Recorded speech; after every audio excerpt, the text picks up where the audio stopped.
is shining bright. Yeah, I'm Bobo and Cramer, and they're bringing the heat tonight. Talking New York sports, you know what I mean. Big boys and the kings of the sea. Whoa, whoa, Bobo and Cramer, yeah, the pimps are loud, taking on the world, and they're never gonna stop with that New York grit. They're rising to the top, from the Mets to the Knicks. They got all the scoop, pouring out the passion, yeah, they're leading the truth. Every episode party, grab your friends and cheer. In this podcast palace, we've got the atmosphere. Whoa, whoa, Bobo and Cramer, yeah, the stand of the lost, taking on the world, and they're never gonna stop with that New York grit, rising to the top. Get loud.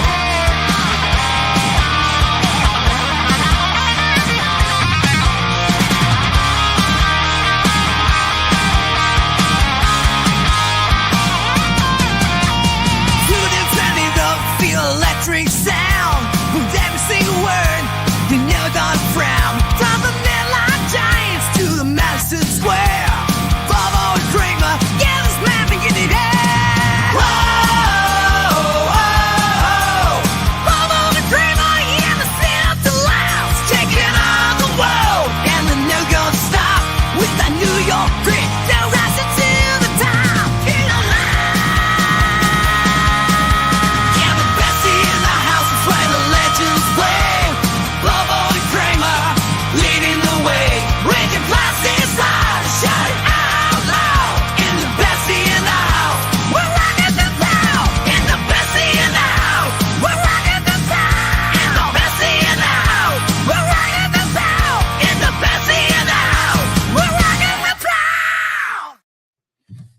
And that's right, everybody. Welcome back once again to another edition of the Best Seat in the House podcast. As always, I'm your host, Rob Kramer, joined by my co-host, Daniel Bobo Curlin. And Dan, how you doing today, buddy? I'm doing good. Just relieved it's the weekend after a freaking cold weekend, deep freezing here in New York.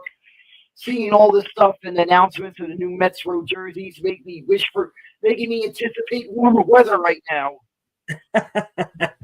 Yeah, man, we're definitely going to be getting into those Mets jerseys. As a matter of fact, we'll start off with that. But I do, however, want to say we're here at the same time in person for the first time since the Christmas show last year. Yep. So everybody is getting to see Saturday afternoon's main event right here with Bobo and Cramer.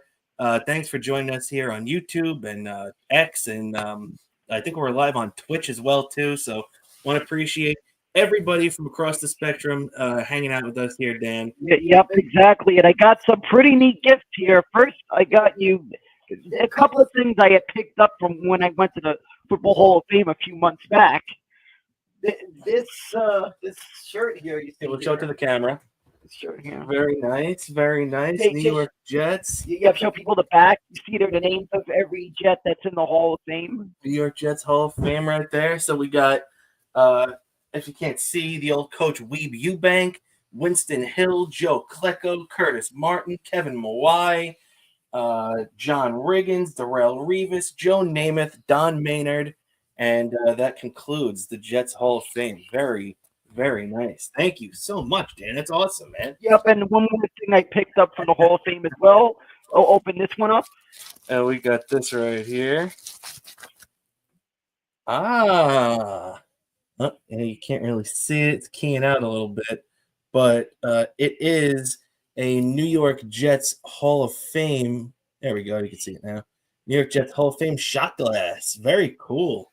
Thank you, Dan. That's very nice of you, my friend. That was back from when Dan visited the National Football Hall of Fame this past summer. Yep, exactly. I saw you. I said I had to pick up some stuff from my co-host since I was there.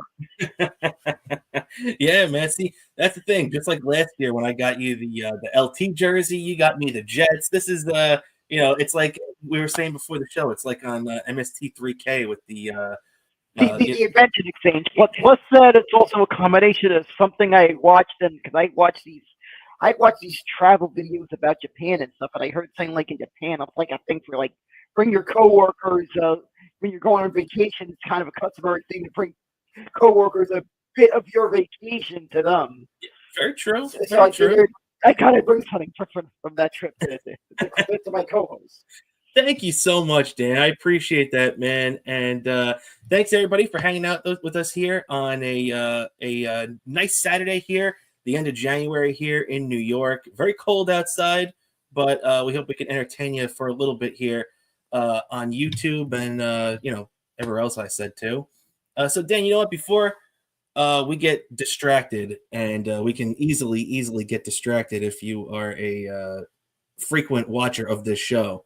I did want to ask you, though, me and you brought it up at the beginning, that the Mets did unveil a new jersey today, actually. They had over at Citi Field, if you're not aware, the Mets had Amazing Day over there, where, basically it's kind of like a fan fest for Mets fans. I know that WFAN had a couple of people down there. Joe Beningo was doing his show down there from this morning. Evan Roberts was doing his Rico Bronya podcast from down there. And shout out to Evan. He's always got good stuff on there. If you're a Mets fan, you should check that out.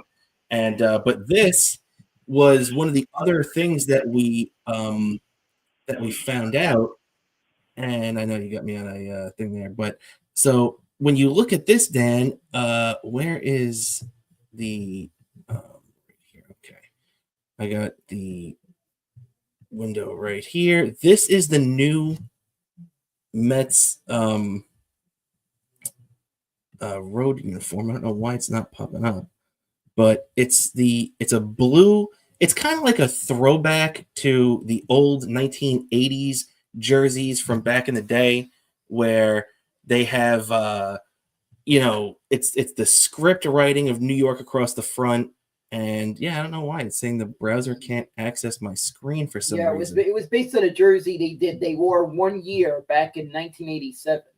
Yeah, which that makes sense. That's something that a lot of fans have talked about the last couple of years. It's a not necessarily a forgotten jersey, but a lot of people have hold that jersey in high regard, even though it was kind of short-lived. They did have a version of it that isn't the exact same one in the early 90s as well, but this was like Dan said, basically a 1 year jersey. And I'm sorry I can't bring that up on here, unfortunately. Whatever but basically it looks like that, only it's in blue, and apparently it's a throwover style, which I saw a picture of. I kind of personally would have went with that design, but in the orange. But it's still a neat jersey, and I'm sure everyone who were lucky enough to get a hold of tickets to Amazing Day probably were online at a team store to buy one, because they probably were selling right off the bat right there at the team store to Citi Field as soon as they announced these jerseys. They probably put them up for sale. Of course, me personally, if those tickets to Amazing Day go on sale too close to Christmas, they would have went. Yeah, I was surprised that you weren't there today. Me and you were talking about that, and it seemed like something that this would be right up your alley, Yeah, definitely would have been right up my alley. You would have sold it maybe a little bit more in a couple of weeks before January or something. But it was too close to Christmas when I was trying to make sure everything was like squared off, every Christmas expense was taken care of before that happened. So this is the video of Francisco Lindor trying on the jersey. You could see what we were talking about. This is the video the Mets have posted up on X. I don't know, man. It's not the worst thing in the world. Something about the coloring, it kind of reminds me, if you remember last year when the Mets had their black jerseys, the black alternates that they wore, it wasn't the exact same black jerseys that they wore, the previous years in the 90s and the 2000s. And even when they brought it back for those first year or two, it's kind of off. It's a lot less blue, and it's really just orange and black in the new Mets jersey. And I feel like it's kind of like this one too, where they kind of just like really the orange and blue, and it's kind of like overwhelming a little bit almost. I don't know, Dan, if you had to give it a grade, A, B, C, D, or F. What grade would you give it? I'd probably give it a B plus. Can you say it one more time? Probably a B plus. A B plus. Yeah, I mean, yeah, I can't really disagree with you there. It's it's I'd probably go a little bit lower, but I feel like they could have made it a lot less offensive to the eyes. Yeah, exactly. It just looks like it looks as overwhelming as that ginormous screen. That first game I went to when they debuted that screen opening day, it almost just kind of popped in your eyes when you saw that ginormous jumbotron. Yeah. Same thing happened to me the first time I went to. I think another place I noticed another stadium that has a ginormous jumbotron, the stadium in Cleveland. First time I went to that stadium, that thing kind of like hit a little overwhelmed on the eye when I realized how big that jumbotron was. And I predicted that the same thing was going to happen at Citi Field when that one happened. So, the same thing did happen at Citi Field in 2003 when they debuted that ginormous jumbotron that day. Yeah, man. Well, you called that shit, no doubt about it. And the Mets do have a giant screen out there. It's funny too. I never noticed that Jacobs Field or Progressive Field, whatever they call it now, had that great of or that big of a screen. It's kind of surprising. Yeah. So actually, a local told me about it before I went. An O&A fan I got to know had informed me about that, how ginormous that thing was. And I noticed that when I went to that stadium when the weekend that O&A were did a broadcast in Cleveland. I went to the game the next day before Jim Norton's show later that evening. Oh yeah, wasn't that when you took a bus to Cleveland? Right, you took the bus there. Yeah, I took the Greyhound. Who else from the old O&A show did you take with, or would you go by yourself? No, it was just another O&A fan that made the trip also. Oh, okay, so it was just a fan. Okay. Yeah, because another fellow O&A fan that made the trip that informed me that there was like some cheap fares or something like that. And that was at the time when there was kind of the Greyhound fares were cheap. Now they've kind of become to the point that it's just an extra option if you're afraid of flying, which doesn't sell me on using the Greyhound with the price now. But maybe back then the price was a bit lower. Yeah, I could see that. I could definitely see that. Yeah. Because there was one time that you could travel out of state pretty cheap on a Greyhound. Now it's kind of the same price as Spirit Airlines. and what was that? That was probably like 2012 or something, right around there, right? Yeah. Yeah. Wow. Very cool, man. Very cool. I forgot about that whole whole thing. Yeah. This day and age, you might as well pay for Spirit Airlines if you got to pay that price. You're right. You're right, man. So very cool with the whole thing with the Mets new jerseys and everything. I do want to get your opinion on this too, because we might as well knock all the Mets stuff out right off the bat, and then we'll jump right into some football talk. As the Mets also had some breaking news. Now, we discussed it on our show that we came out this past Thursday. That our shows normally debut on YouTube on Thursdays, and we were discussing the whole thing with Pete Alonso now and how the Mets have apparently offered him their max deal with him was around 3 years, $70 million, give or take a couple of million here or there. So the Mets are offering in the range of $23 million a year, something along those lines. And it seems like that's not really aligned with what Pete Alonso wants. But unfortunately for Pete, and his agent Scott Boras and everybody else whose brain trust they put together that rejected the Mets 5 or 6 year contract for $150 million a year and a half ago, they want to try to recoup as much of that money as they can, and they don't have a market basically. Now, the last thing we heard was that they were negotiating with the Toronto Blue Jays, and also last thing I heard of that is that the negotiations aren't going so good. And the word that they used was that negotiations have stalled. Nobody wants to give a slugger entering his 30s that has, if you were going to graph Pete Alonso's numbers, it would steadily be going down. Now, I still think there's a lot of value in Pete Alonso, mostly for the Mets, because you just spent $800 million on Juan Soto. You want to give that guy a little protection. And Pete Alonso is the perfect guy for that, right, Dan? Yeah, exactly. And I just have a feeling this is going to play into the Mets' favor. My gut feeling with the way the negotiations with other teams and stuff, I feel like it's just maybe they're playing a long game. I'm just keeping my fingers crossed, and it looks like it's going to happen. I just have a feeling, and if I'm right about this, I I swear if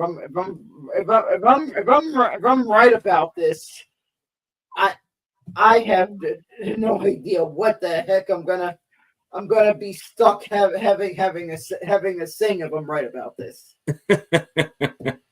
Yeah, I can definitely feel you on that, man. Yeah. If I'm right about this, if Pete Alonso returns to the Mets, pulls off the shocker of the century and returns to the Mets, I will sing a sweet Sabrina Carpenter song. Sabrina Carpenter, all right. That's Of my sister's choosing. She'll pick the song, I'll sing it. she's the Sabrina Carpenter expert. I don't know if she's a fan, but I just got accustomed to what I would hear if whenever she's rented a car on a trip or something, what she'd be listening to in the car. I've gotten accustomed. I've gotten the terms with.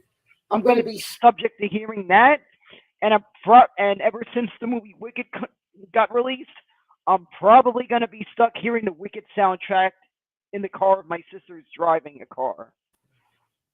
Well, fair enough, my friend. Fair enough. That definitely makes sense to me. But Dan, there is a couple other things we do have to get into now.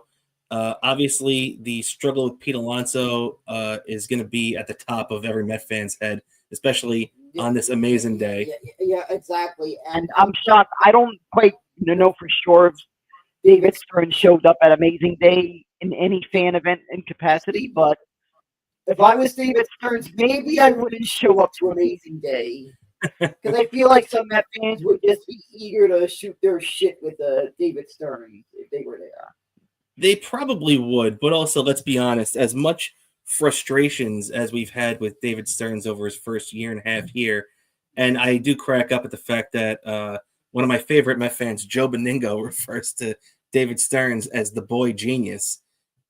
It does, there is a lot to be said about the fact that the guy came here, and even though we didn't like a lot of what we saw going into last season, everything turned out pretty damn good. They get to Game 6 of the NLCS, and then on top of that, now obviously, I think there are a lot of people that have a problem with the pitching staff that has been assembled at this point. I think a lot of people probably have an issue with Pete Alonso not coming back, but everything else, we really can't knock David Stearns too much. Like, if I saw David Stearns in person, I would not be hostile towards him. I would definitely mention, please bring back Pete Alonso. Yeah, I say the same thing. I wouldn't be hostile toward him. I'm just my game going up. I know some Met fans are going to be a little bit. I believe me, I wouldn't be hostile toward David Stearns, but I would politely bring up the question. Hey, can you please bring back my boy Pete? I freaking got to see this guy. I got to see this guy move up the ranks in the minors and stuff, and I realize he's become such a part of the Met fan family, and the way he's just, I've always admired that way. He just had this enthusiasm ever since he came to the Mets, and I will still forever play that clip on my phone that I just recorded it off the TV. I hit rewind on my DVR to get that footage on my TV. It's in Pete Alonso, that "Let's fucking go Mets" moment. That moment will live on from infamy of that moment on live TV and saying that. Yeah, no doubt about it, man. No doubt about it. And Pete definitely had a lot of those big moments. And I can tell you, if Pete does not return to the Mets, I might retire using the LFGM hashtag. Because I feel like that was him. That was Pete. I think you kind of have to. I think you're right about that. Yeah, it doesn't feel right saying that without Pete. Yeah, no doubt about it, man. Now, obviously, we've got a lot of opinions on the Mets and everything, but let's keep it rolling along here right now. I do want to get into some Championship Sunday stuff here right now. Want to thank everybody hanging out with us here on X and on YouTube and also on Twitch. Thanks everybody for hanging out. let's get into the Championship Sunday stuff right now, Dan. I do want to talk some betting line stuff that's going on because when we discussed it on the show the other day, there really weren't any concrete lines that I wanted to sink my teeth into. A couple of things that we got here now. So the betting lines for the AFC Championship game are like this right now. The Bills at the Chiefs. The Bills are 2-point underdogs. Chiefs are the favorites. You know, I think that's pretty generous to the Bills at this point because as much as you got to love the Bills, and Josh Allen is 1,000% a MVP candidate. It's really either going to be him or Lamar for the most part. But I mean, Dan, when you look at the Chiefs don't lose an Arrowhead to be less than a field goal favorite at home when you're the two-time defending Super Bowl champion, and not to mention in a place that's as tough to play as Arrowhead. It's a little surprising that it's not a bigger line there, Dan, right? I was thinking maybe at least 3 or 4. It kind of feels like it would be, but at the same time, I realize that this is the Bills are going to be the toughest opponent the Chiefs have ever faced. I feel like this game, the winner of this game, could easily be the winner of the Super Bowl. Yeah, no doubt about that. I mean, not to take anything away from the guys on the NFC side, but I do think right now the two best teams left are probably the Bills and the Chiefs. And though I do think that the Chiefs are easily going to, maybe not easily, but I do think the Chiefs are going to cover this 2-point spread because basically that means if you win by a field goal, you cover. So I definitely, and the Chiefs have been, in a lot of ways, a lot like those old Patriots teams where it seems like it always comes down to the kicker at the end. As a Jets fan, I've seen going back to the days of Adam Vinatieri ending games and Steven Gostkowski ending games, and this guy Harrison Butker, who has dealt some injuries this year, he's got that same feel where I don't see the Chiefs losing this game, and I definitely see them covering that 2-point spread. What do you think, Dan?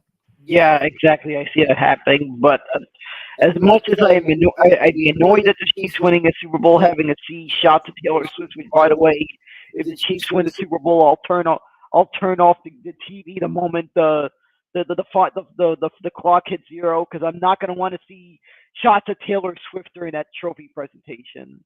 Similar to what I did last year when that overtime, as soon as the Chiefs won, I said, I'm not going to see shots of Taylor Swift. I just turned off. I think I just turned off the TV because I didn't want to see it. But at the same time, it'll be a good thing for football.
Of course.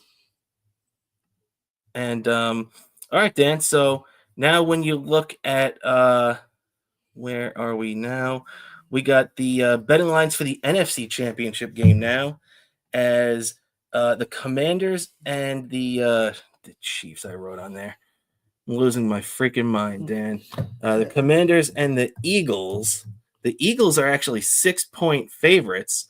You know, I think that's kind of yeah. I guess you have to say the Eagles were 14-3 this year. The Commanders are upstart team. I feel like this game's gonna have a lot more scoring. I feel like, and I just feel like one team is gonna just pull away in the fourth quarter. Yeah, you think they're going to pull away in the fourth quarter? Do you think that's going to be the Eagles? I have a scary feeling that could be. I hope I'm wrong, because that'll make it even more painful seeing Saquon Barkley leave us like that. What about the? Do you like? Let me ask you this question though: if the Eagles do make it, is there any part of you that's going to be rooting for Saquon just because you kind of feel like it is, even though it's be one of those situations like I wouldn't know who to root against if it's the freaking Chiefs and the Eagles. That's true. Because at one point I had to deal with annoying Swifties. On the other hand, all the fucking Eagle fans that'll be all over me on social media and all over me in text because of that. Yeah, there's plenty of Eagles fans around here, and hey, the Eagles are one of those teams that are just they always seem to be in it. Sirianni, their head coach, he's been there for 4 years. He's got 48 wins as the head coach. And a little advice to Eagles fans: maybe not to do too much damage to your city. Come on, it's like, what the heck? Do you freaking know? Do you freaking want to go to your favorite restaurant and find out that it's not open because you guys trashed it after you celebrated too much? Do you want to find yourself go to your car and found your car in rough shape because you and a bunch of other Eagles fans trashed it? Do you want to find your traffic lights broken because all you people thought it was funny to hang on it like a monkey? Come on. Yeah, it's true, man. It's true. I just wonder if some people in charge of the Philadelphia Police Department maybe decided to try to find a way to pay the Eagles to throw the game just because they don't want to have to deal with the rowdiness, because it probably gets to be stressful with these cops, what they have to deal with. And I've listened to those police scanner apps. I will do that when City's about to win a championship.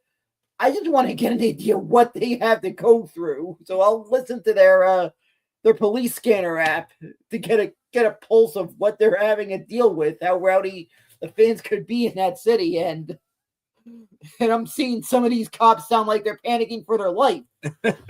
Like they need to pay these cops extra if they have to deal with that shit. Yeah, listening to the scanner on a night like that is definitely a great idea, Dan. But so what do you think? Do you think the Eagles are going to be the team that pulls away late? Because look, Saquon Barkley seems like he's been good for breaking a long run once or twice in every one of these games.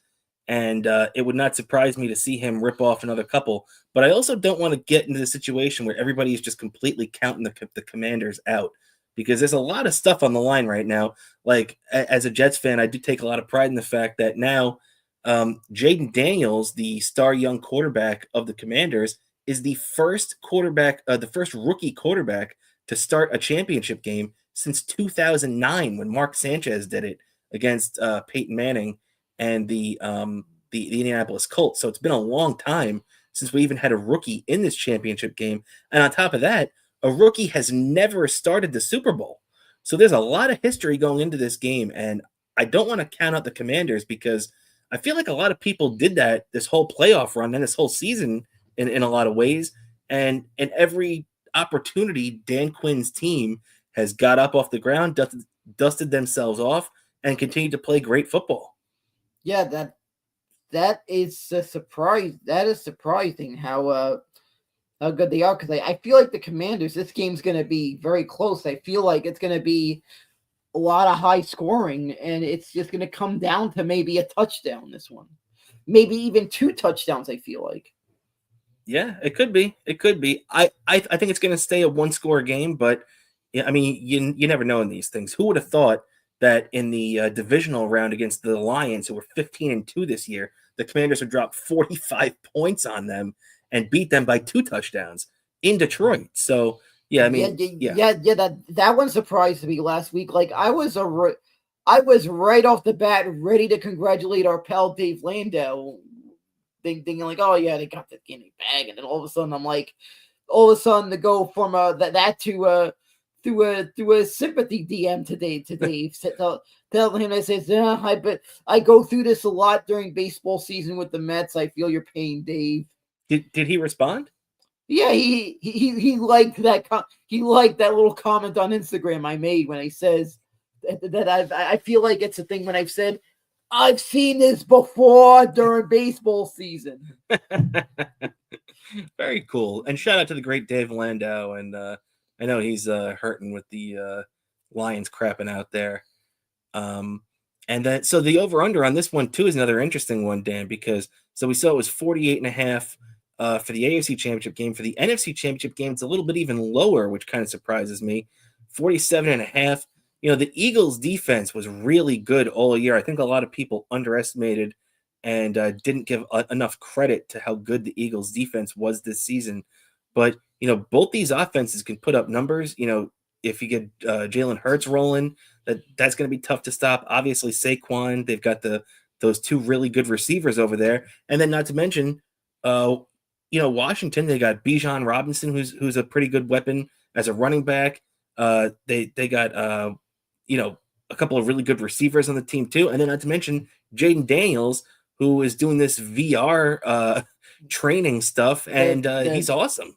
Yeah, I feel like if the Eagles win the Super Bowl, that VR thing might catch on with the rest of the league. I feel like, because I know how this kind of goes when you see one thing that works, all of a sudden everyone wants to try it. Yeah, it's a copycat league. You're right. Yeah. I've seen it with many sports leagues. When the one person tries it, you're gonna see this shit. You're gonna see this everywhere. Yeah. And I would love to kind of pick the brains of a football player using this VR thing and get a pulse of how they feel, if they feel it's given any improvement to their game. I would love to pick a brain of a football player about that. Well, I know Jaden Daniels has raved about it, so really interesting. The concept coming from this new regime in Washington, and if you're not familiar, you know, it's basically like they have him wearing a VR headset to simulate game situations. And for a quarterback, for a rookie quarterback specifically, you know, when you're simulating game situations like that, all it's going to do is make his reaction time that much quicker. And that's what you need out of a rookie. He needs to have it like muscle memory, you know? Yeah, I guess it does kind of do that, because I once tried, one of my friends had this VR thing, and I think I kind of had the thing stuck in my head a little bit, playing like it was like this kind of recreation of Star Trek: The Next Generation, the bridge of the Enterprise D, and it kind of you know, kind of gets stuck in your head, like you remember like little things you would do in the game. So I guess it kind of does have an effect. So maybe it probably does work better than I would think. Yeah, you're probably right about that, man. It's definitely something that could just give you an edge, and it's something that is thinking outside the box. That's what we need more of in these, you know, of guys in these roles coming up with that kind of stuff. Now, speaking of thinking outside the box, as I look to my New York Jets hat right here, I don't know. You know, this is, I'm saying think outside the box. This is coming from a guy who roots for a team where the owner said just a couple of months ago that thinking is overrated. The Jets still have not formally announced a GM. They announced earlier this week, like we talked about on our show and on the Patreon show. You could check that out. By the way, if you're watching the show, we also have a Patreon, patreon.com/Best Seat in the House podcast. We do all our football talk on there, pre and post game stuff like that. But what we were discussing, the Jets hired Aaron Glenn, their former cornerback, former player, former first-round pick. I feel like most Jet fans are behind that move. What a lot of Jet fans are not happy about, though, however, is that they're going to take this first-time head coach who's coming as a defensive coordinator from the Detroit Lions and they're going to pair him with a first-time offensive coordinator, most likely, which they haven't announced, any really candidates on that yet. But they're definitely going to also pair him with a first-time GM, and that's just, not a good move in my opinion. Yeah. I don't care who you're a fan of. That's just not a good pairing. A first-time GM. I'd rather them go with someone who's had a lot of experience under an established GM. Yeah. Than a first-time GM, like someone who maybe worked under a GM enough years. Or I want a guy that's been in that role. Like one of the guys they interviewed was Thomas Dimitrioff, who ran the Atlanta Falcons from I think like 2008 till about 2020. That's who they should have went. Is that guy built a team that nearly won the Super Bowl? Yeah, and I know some people in the South who won't talk about that Super Bowl the same way that some of us Met fans talk about terrible moments we've had in history. Yeah. One person said, "Oh, that sounds like that sounds like when I hear some people talk about that Super Bowl. That's what they compared it to." Yeah, because as we all know, that they blew that 29-3 lead over the Patriots, leading to the greatest comeback of all time. But the fact is, Thomas Dimitrioff built an NFC Championship team that, if it wasn't for one of the craziest comebacks ever, would have been a Super Bowl champion team. And on top of that, he drafted most of the pieces on that team, like Julio Jones, Matt Ryan, and he hired the coordinators and everything, the coaches. This is a guy that set an organization up to succeed. Remember, even before the Falcons got to the Super Bowl that year, they were always a highly competitive team. So, that's what I would want. I wanted that type of guy. But unfortunately for the Jets, we're not going to be getting that. We're going to be getting a first-time guy. And these are the three guys it's down to right now. Lance Newmark of the Washington Commanders, who, obviously that's a relatively new regime up there. So I don't know how much of a hand this guy Newmark had on the construction of this roster, but he's in the mix. But supposedly he's the bottom candidate now.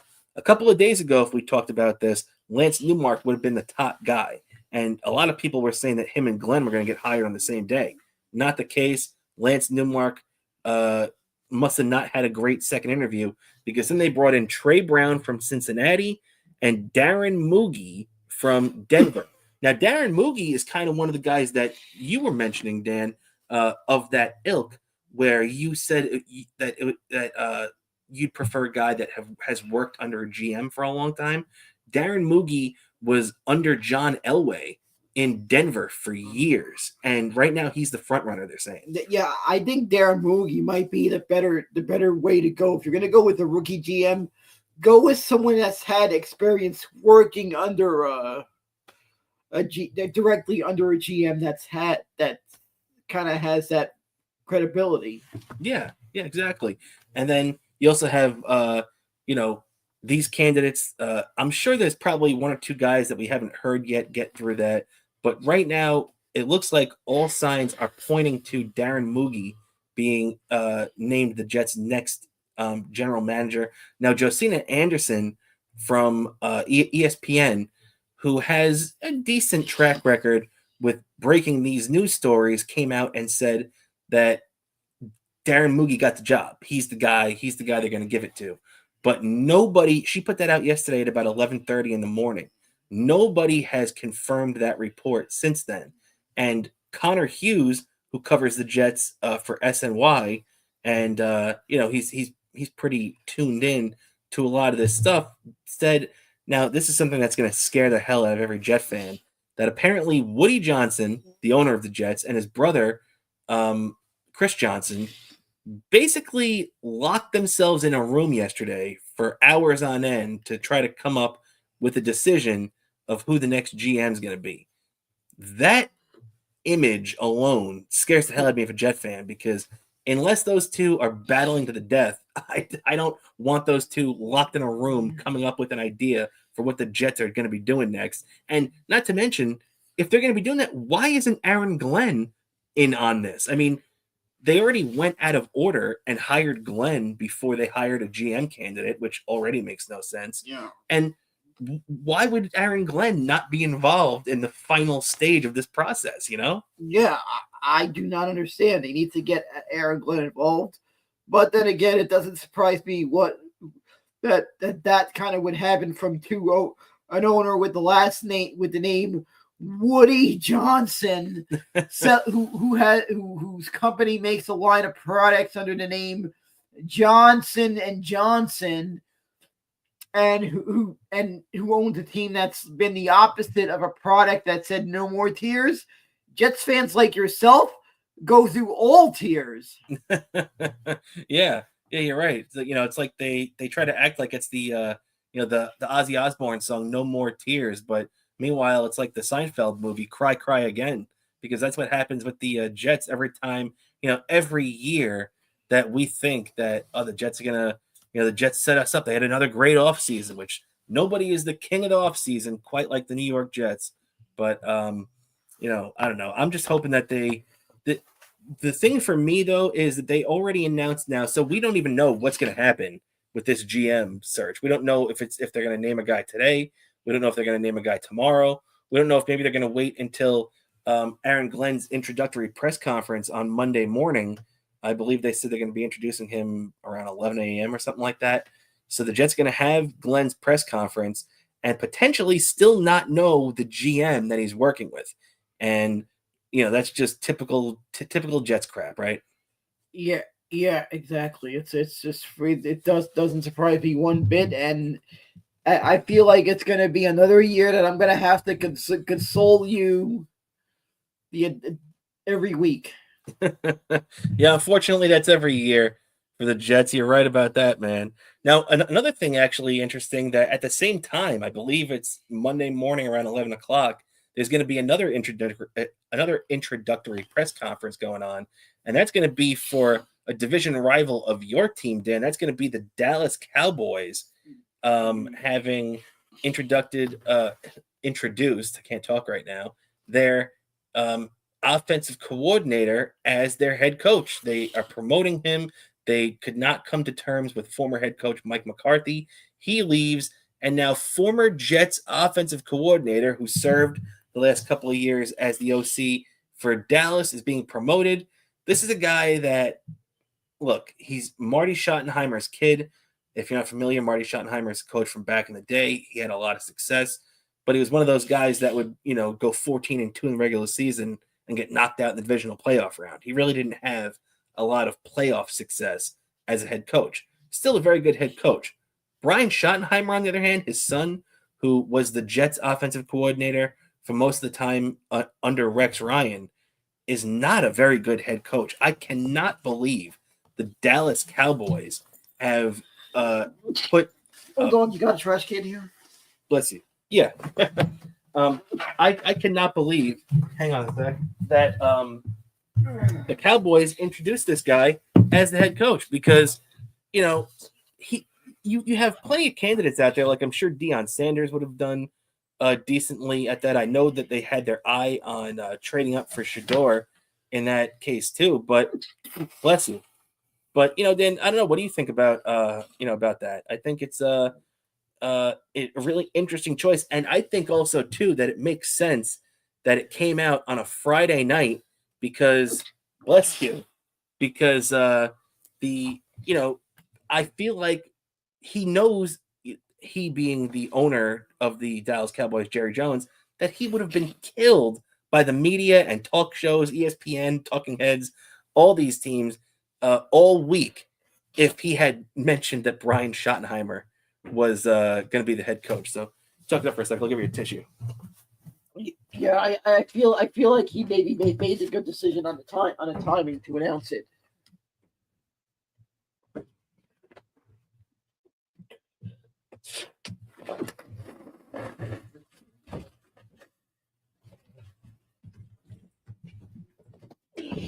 Not talking? That's just a little the allergy attacks kind of hit me. Here you go. So the allergy. The allergy. The allergy attacks got to Bobo. So Yeah. let's keep it rolling along here, though, Dan. But so, what did you think? I mean, were you shocked at all that he named Brian Schottenheimer as the head coach? Because This is a guy that nobody had in the running to be the head coach of anything. I feel like this is the typical move of Jerry Jones, who does not know how to run a football team. He's just a billionaire owner who knows nothing about football, just bought a football team. Maybe needs to actually take it seriously. I feel like it was a fluke the times they won the Super Bowl. Sheer luck. Maybe he needs to hire football people running the things. Yeah, who would have thought? Maybe an 80-year-old that hasn't been to an NFC Championship game since 1996 can't run the team anymore. Yeah, maybe an 80-year-old that's more of a guy that's an oil mogul needs to maybe hire football people. It's a crazy concept there, my friend. All right, so it's as bad as me saying, "Oh yeah, I'm gonna buy the New York Mets," and I'm just gonna say, "Yeah, I'm just gonna be the GM." That's kind of the level of stupidity it is. Well, it's like Steve Cohen being the GM. Steve Cohen was smart enough to say, "Hey, I have the money, but I don't have the know-it-all to be the GM of this team. I'm gonna bring in a president of baseball operations to run the show in David Stearns." And say what you want about Stearns, it's worked out pretty well so far. And it's been 35, maybe even more than that, years that Jerry Jones has owned this team, and they haven't been relevant since the mid-90s. Yeah, it's like, what the heck? I mean, you people need to be calling for Jerry Jones's head at this point, all of you in Dallas. Yeah, and I know there are a lot of fans out there that are frustrated with Jerry Jones, but I'm surprised at the amount of Cowboy fans that stand by him. Yeah, I'm surprised. I don't say it is the same fans that are that still maybe haven't gotten any action since the 90s. Probably. So, all right, let's keep rocking it, Dan. We'll talk a little Rangers right now, as the Rangers. I did want to bring this up because it really frustrated me last night when I saw this news break that Mikko Rantanen, the star right wing from the Colorado Avs, had apparently been shopped for the last month or two. Now, let's be honest. The Rangers have been trying to trade basically everybody on their freaking roster since November, and the Avalanche are shopping this guy, which, by the way, the one thing the Rangers have needed over the last couple of years is a top-of-the-line right wing, and they let this guy go to Carolina? How the hell do they let Mikko Rantanen go to Carolina? This Terrible. One just infuriated me in the morning. I saw a little alerts and stuff in the morning. I was like, what the fuck? What the fuck? I had just texted a friend of mine to Carolina who's a Canes fan. Says, "You're a damn lucky stiff." Don't even talk to me for a couple of days because I'm still upset at this one. Yeah, I can't believe it, man. I mean, the Rangers should have been, if there was any team that was willing to go all out for this guy, it should have been the Rangers. But instead, the Rangers remain infatuated with former New York Ranger JT Miller, who's now 32 years old. Now, look, I like JT Miller, but if you're going to go all out for a player right now, and you're willing to make a big roster changing move, why would you not be going for the 28-year-old right wing who's got a Stanley Cup championship and a 100-point season under his belt instead of JT Miller, who's been a pretty good player and has a championship, a 100-point season under his belt too, but he doesn't have a championship, and he's a center that the Rangers don't need. Yeah, it's I feel like they should have went after this guy, not focus on some guy that keeps every trade attempt has failed. This is who they should have won. They would have had a better chance of pulling off a trade with this guy. Yeah, no doubt about it. They would have. You're right about that. Yeah. So, yeah, definitely there was a lot of frustration coming from that one yesterday. And then on top of that, they get Taylor Hall from the Chicago Blackhawks too. So now you have a very good Carolina team that has added two, and Taylor Hall isn't the type of player that he was 2, 3, even 4 years ago at this point, but he's still a productive guy that they could stick on their, second or third line, and he can produce. And they brought in Mikko Rantanen to completely change the feel of this team. it's just a terrible, terrible job by Chris Drury to let this deal go through. Yes, just terrible. And as far as I know, Chris Drury, you're on the Shizer list for this week. And the Rangers won't have to wait long to see the Colorado Avalanche after this trade was made.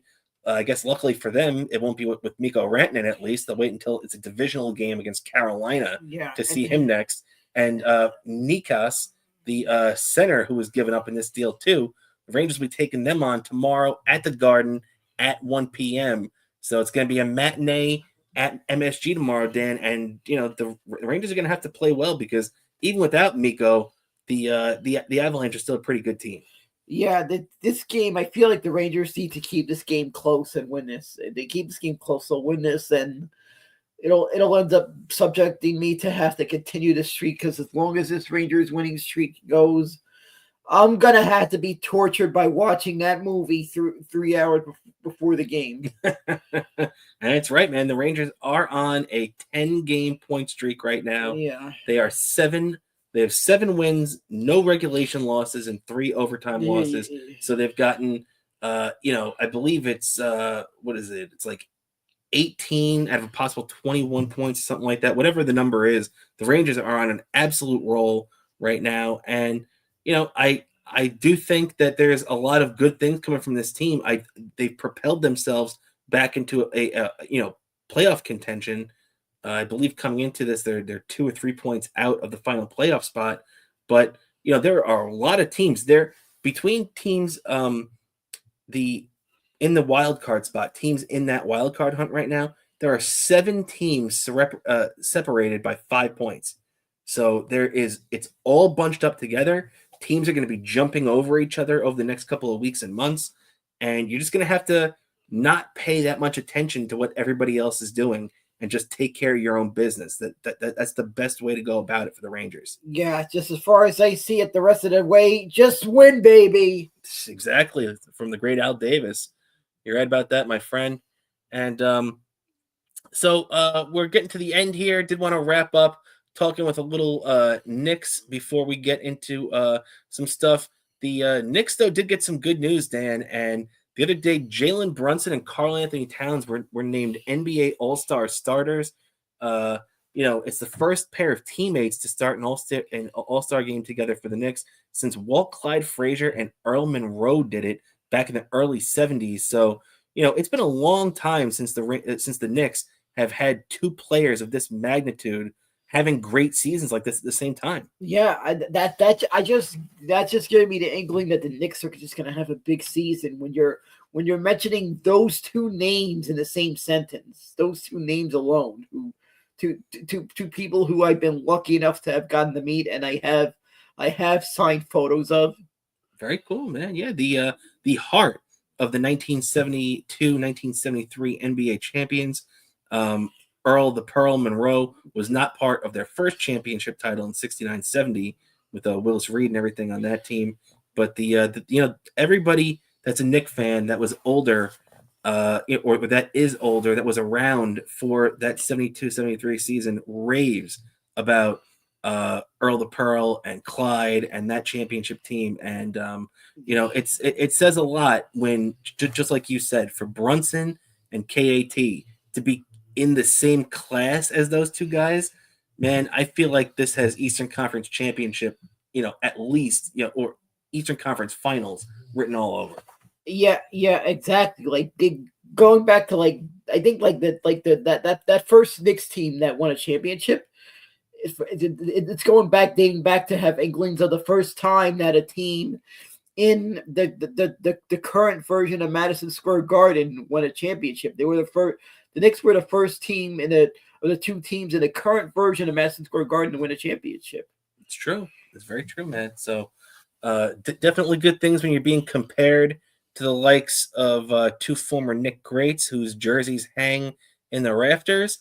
Also wanted to say that Jalen Brunson is the first Knicks point guard to start an All-Star game since Clyde Frazier as well. So it just goes to show how long it's been since the Knicks have had, an MVP All-Star level point guard running the show over here in New York. You know. Yeah.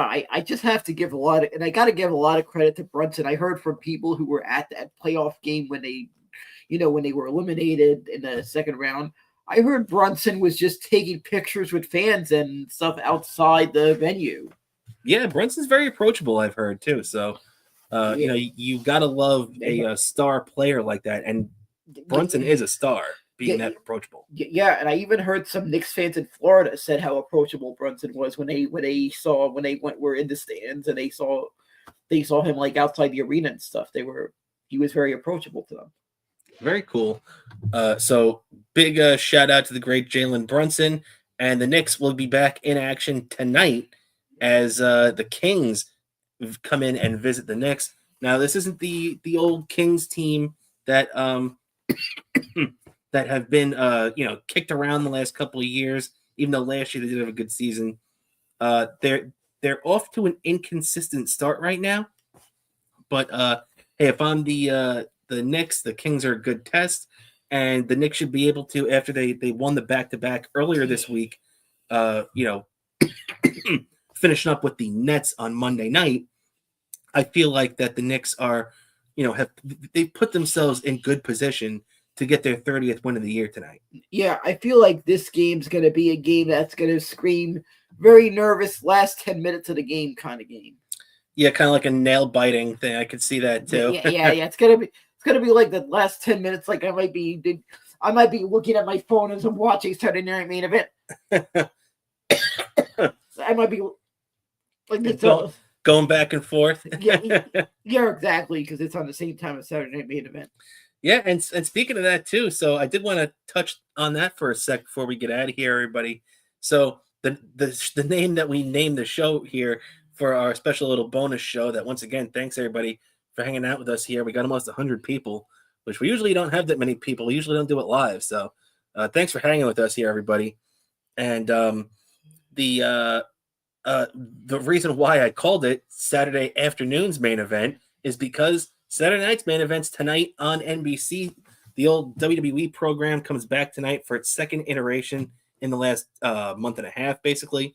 And it's pretty cool seeing wrestling on NBC again, right? Yeah, exactly. It's an inkling to back in like the 80s and the early 90s and stuff. I actually remember once when I was in the hospital. I mean, there were times when I was little stuff in and out of the hospital. I remember one of the things. I remember watching one of those Saturday Night Main Events in a hospital. Really? Yeah, exactly. I remember because of a little condition I've mentioned that I've had to go through. That's led to so many surgeries. So there was like one time I was in a hospital once watching a Saturday Night Main Event. Wow. As weird as it is, I remember that. I don't know why I remember that, but I remember once watching a Saturday Night Main Event when I was in the hospital. Wow. And yeah, man, it's back on tonight now. Everybody is fascinated by WWE these days right now as they're getting hot again with their Netflix show. Yeah, yep, exactly. The Netflix show. I feel like I noticed that they're having larger international numbers than they did during their time on USA. I feel like. Oh yeah, no doubt. I feel like because there's a more of an on-demand kind of thing with Netflix. I feel like. Well, USA was really only available in the continental United States. Yeah, for the other stuff, now any country that has Netflix can watch the show live. Back in the day, like when it would be on in England and everything and stuff like that, they would have to wait and they wouldn't even be able to watch it live. Now you get the situation where you can watch it live along with everybody else. You don't have to wait. And even though I do know some people, I used to know someone in England who I lost contact with that I used to always see posts was apparently watching it live sometimes when I was speaking was like one of those things that wouldn't take any text during Monday Night Raw. So I think they did. I think they aired it twice, if I recall. Maybe it was like Sky Sport, but I think different. I think it's similar to how when I hear a lot of foreign countries broadcast the Super Bowl, they broadcast the Super Bowl twice in a day. Yeah, Because there's people that watch it live, and there's people that rather just watch it at an hour that they're up or At something. a normal time. Yeah. But they'll still air it live for people who actually want to watch the Super Bowl live. Yeah. Well, so the cool thing too about the Netflix, I mean, when you look at Raw, WWE Raw was the show that moved from USA Network to Netflix, and Raw would usually get 1.5, 1.7 million people watching it every week. There would be more people watching it on DVR, which doesn't count. There'd be more people watching it. They have the replays on Hulu and everything like that, and Peacock.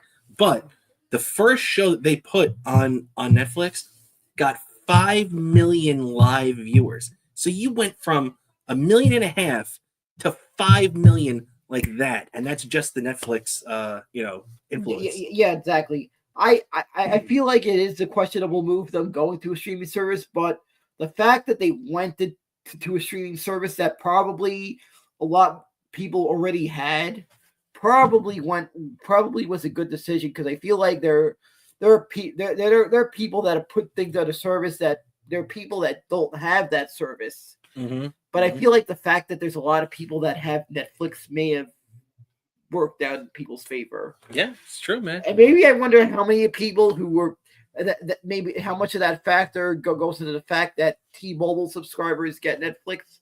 I wonder how much that played a factor. Yeah, it's true. I know me personally, because I have T-Mobile. It's one of the little promos that they give. they give you like the free Netflix and the free MLB.TV. So it's like I get those things. I get both those services for free because of my T-Mobile plan. Yeah. So maybe I wonder how much that's played a factor. That people that already didn't have to pay for it because they get it free with their cell phone, their mobile provider. This is true, my friend. Now, real quick, also, I want to give a shout out to our buddy Disabled Officer. Thanks for hanging out with us here, man. Always shout out to our the officers that watch and hang out, right? Yeah, exactly. I just got to give a lot of props to the police officers and everything they have to deal with, and all the hard and difficult decisions they gotta face, and they're just facing a lot of dangerous situations. I hear about all the time being a relative of a police officer, who's like a couple of years removed from retirement. I mean, I have an uncle in Florida. He was a cop for like a couple of years removed from retirement. I would hear all the time about stuff he had to face and stuff, and I just got to give a lot of props to the officers and everything they have to deal with. And I always, whenever I'm on the subway and stuff, I always make sure to greet the police officers. I always greet all the police officers. And when I see the police officers, even the canine unit, I'll make sure to even greet their canine partners. Of course, you can't forget the canines. Yep. And so one last thing, then, before we get out of here now, I did want to say, is there anything in particular that you're looking forward to on this main event tonight? I know they got Cody Rhodes, the champion, and Kevin Owens are signing a contract for their big match at Royal Rumble. That should be a fun little thing they got going on. Jacob Fatu of the Bloodline, or formerly of the Bloodline, if that's still together technically, is going to have a big match. And when I say big, I mean real big, because these two guys going at it are freaking huge. Braun Strowman, who's a monster, and then obviously Jacob Fatu. Those guys are going to be throwing hands at each other. And then a big championship match also too with Gunter and Jey Uso. So is there anything that's really sticking out in your head? It's just that Jey Uso and Gunter championship matches. I'm looking forward to that. Just bring and just the fact that they brought back the old school Wing Eagle belt. Yeah. That belt is just glorious seeing that. That is one of my favorite championship belt design. If those things weren't so expensive, I'd buy one. Yeah, me too. And Kevin Owens will be having that belt tonight. Yeah. He defended it, or no, he didn't defend it technically, but he had a match last night that he won on SmackDown, and he'll be there live in San Antonio with that belt tonight, signing the contract with Cody Rhodes. Yeah, exactly. And I have to say, speaking of the championship belts, if these weren't so expensive, I thought it was cool that they made a deal with MLB teams, that they made these collector's edition, like these MLB teams championship belt. That Mets one looks pretty sweet. You have to admit, if that wasn't so expensive, I probably have that hanging in my house. It does. They do look good, but I feel like there's let me try to bring up a picture of it right now. The only thing is, I do wish that it had like the championship years listed.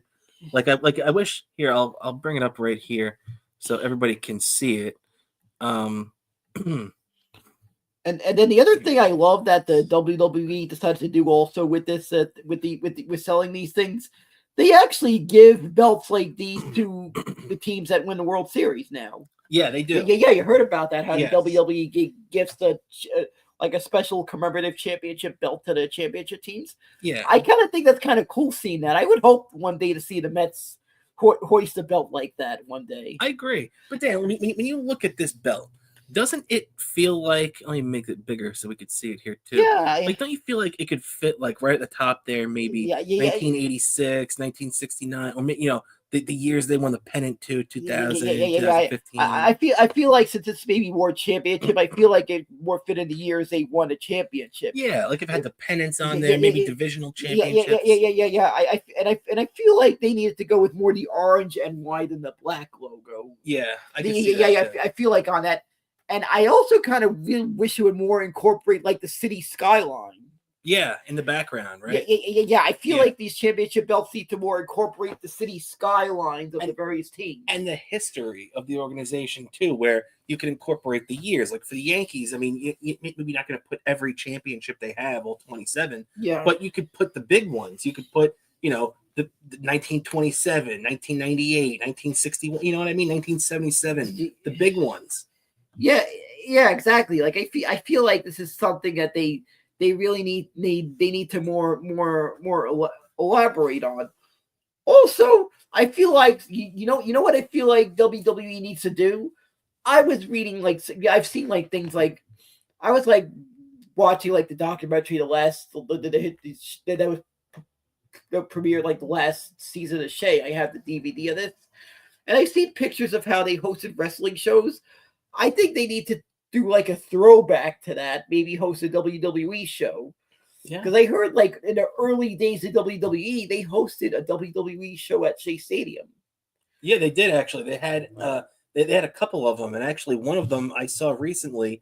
And actually, as a matter of fact, since we're doing this show, we are very close on YouTube to getting monetized, and once we do get that, we're planning on doing a watch along, and it's going to be. One of the first ones we're going to do is, in an old Met game. We'll figure out whatever game that is down the road. But maybe another thing we can do is that they actually had in 1980. It was called the Showdown at Shea. Yes. Yeah. We should watch that. That's what I'm saying. We should watch that because it was Hulk Hogan as a bad guy going against Andre the Giant at Shea Stadium, and it's a really fun match to watch. Yes, just looking at that, just is man, that is one of those things. I kind of admit, if I had a time machine, I kind of think that'd be kind of one of those things I'd be interested to be, finding what you probably have the time travel to the day they bought the tickets, because you got to remember back then they didn't have things like TickPick back then, so you pretty much have to figure out in history the day tickets went on sale to get those tickets. That's true, but you can always get it from a scalper too. Yeah, scalper, and hope it was a real ticket. Yeah, and you have to pay a real rip-off price of $10 to get in from back then. Yeah, exactly. I heard a friend of mine. I somehow ended up by luck through some source handed me a ticket. I was already going to go to Game 3 of the 2000 World Series. I ended up with the Game 1 ticket as well by luck, just the day before the game. Very cool. And just actually a couple of hours before the game, I was dropped off a Game 1 ticket. So I went. I know someone who went that was the victim of a scalper that got sold a fake ticket to Game 1 of the World Series. Someone somehow got sold a ticket and somehow threatened the scalper to get a refund and got a refund. That's funny. You don't hear that too often. Yeah. Somehow this person threatened that scalper. He was going to go to the nearby police station. For those who don't, if you're familiar with the Yankees team area, it's not far from a police station. Threatened to go to that police station if he didn't get a refund, got a refund. But Yeah. I somehow ended up unexpectedly, like maybe the early afternoon, ending up with the ticket to game one, and I went. Yeah, very cool, man. And you know what? All right, I think that's basically going to do it for us today on this special Saturday afternoon's main event edition of the Best Seat in the House podcast. Thanks everybody for hanging with us for this special bonus episode. I hope you had a good time, and we help you pass the time a little bit on this chilly Saturday here in New York. Dan, before we get out of here, do you have anything to plug for yourself? Sure. I got to plug my Twitter account, Bobo103NYC. Instagram, Bobo718DK. Same username on Threads. YouTube, one word, Daniel Curlin. Also, remember, you guys get 2 weeks early access to my YouTube videos. There we go. If you subscribe to our Patreon. Patreon.com/Best Seat in the House podcast. Only $5 to get in. We appreciate everybody that's hanging out. We'll be back on there tomorrow, actually. Probably maybe in the middle or right in between of the games. It'll probably be either in the middle of the first one or in between the second one. Maybe we'll even do an early show just so we don't do it. The championship games start at 3 o'clock tomorrow. So we'll figure it out, but we will be on Patreon tomorrow. So if you want, make sure to check us out over there, patreon.com/Best Seat in the House podcast. And always check us out if you want to get our, we have the audio forms of podcasts too. iHeartRadio, we're on there, Spotify, and Apple Podcasts. And don't forget, at BSIT Podcast on X, which, by the way, thank you to all the cool people hanging out with us on X today. Most of our viewers right now are on X, so that's very cool. And obviously, YouTube, give us a like, share our stuff. We appreciate it. And that's going to do it for us today. So, for my co-host, the great Daniel Bobo Curlin, I'm Rob Cramer. This is the Best Seat in the House podcast, everybody. I will catch you next time. Have a great weekend.